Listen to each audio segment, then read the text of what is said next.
छोटे से गांव छगनापुर में अजय नाम का एक गरीब लेकिन ईमानदार किसान अपनी पत्नी सीमा और बेटे राजू के साथ खुशी खुशी रहता था। उनके पास थोड़ी सी जमीन थी जिस पर अजय मेहनत करके फसल उगाता और परिवार का पेट पालता था। समय के साथ अजय की जमीन कमजोर होती गई, बारिश कम हुई और फसलें सूखने लगीं। अजय का दिल परेशान रहने लगा। एक दिन वह खेत के किनारे बैठा बोला, हे भगवान, अब मैं अपने परिवार का पेट कैसे पालूंगा? मेरी जमीन तो अब बंजर हो गई है। अजय घर जाकर अपनी पत्नी से बोला, सीमा, अब इस जमीन से गुजारा नहीं होगा, कुछ और काम ढूंढना पड़ेगा। आप क्यों चिंता करते हैं? गांव के जमींदार काका बहुत अच्छे इंसान हैं। उनसे मिलिए, शायद कोई रास्ता निकले। अगली सुबह अजय जमींदार काका से मिला। उसने अपनी परेशानी बताई।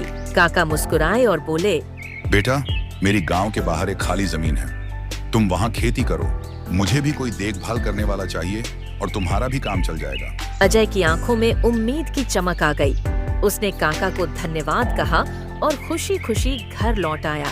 अगले दिन अजय काम पर गया, लेकिन किस्मत को कुछ और मंजूर था। खेत में काम करते वक्त अचानक एक जहरीले सांप ने उसे काट लिया। अजय बेहोश होकर वहीं गिर पड़ा। वह पूरा दिन और रात खेत में पड़ा रहा, लेकिन किसी को खबर तक न हुई। रात हो गई, लेकिन अजय घर नहीं लौटा। सीमा का दिल घबरा गया।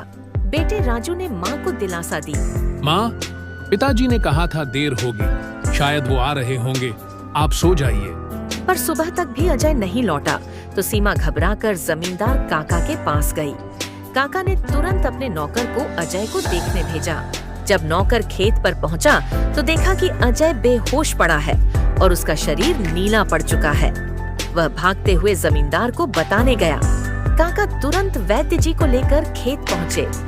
वैद्य जी ने कहा, अजय के शरीर में जहर फैल चुका है। मैंने दवा दे दी है, लेकिन वह गहरी बेहोशी में चला गया है। अब वह कब उठेगा, यह भगवान ही जानता है।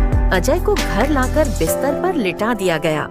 अब पूरा घर संभालने की जिम्मेदारी सीमा पर थी।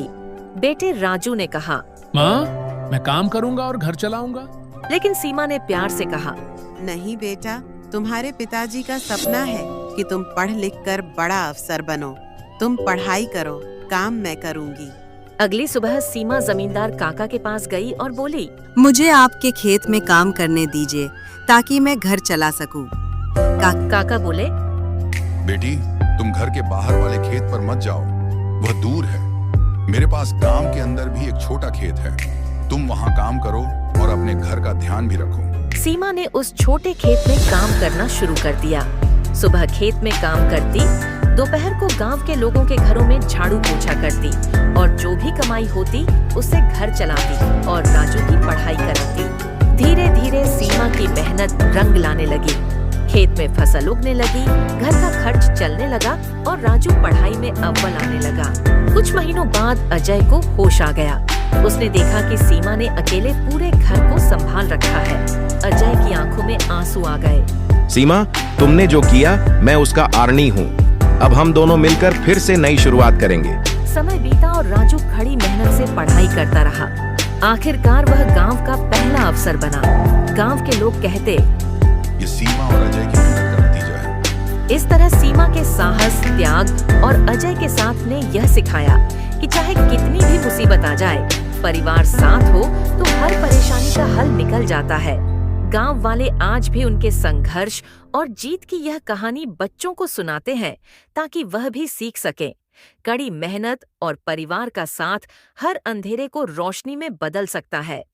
इस तरह सीमा के साहस, त्याग और अजय के साथ ने यह सिखाया कि चाहे कितनी भी मुसीबत आ जाए, परिवार साथ हो तो हर परेशानी का हल निकल जाता है। गांव वाले आज भी उनके संघर्ष और जीत की यह कहानी बच्चों को सुनाते हैं ताकि वह भी सीख सकें। कड़ी मेहनत और परिवार का साथ हर अंधेरे को रोशनी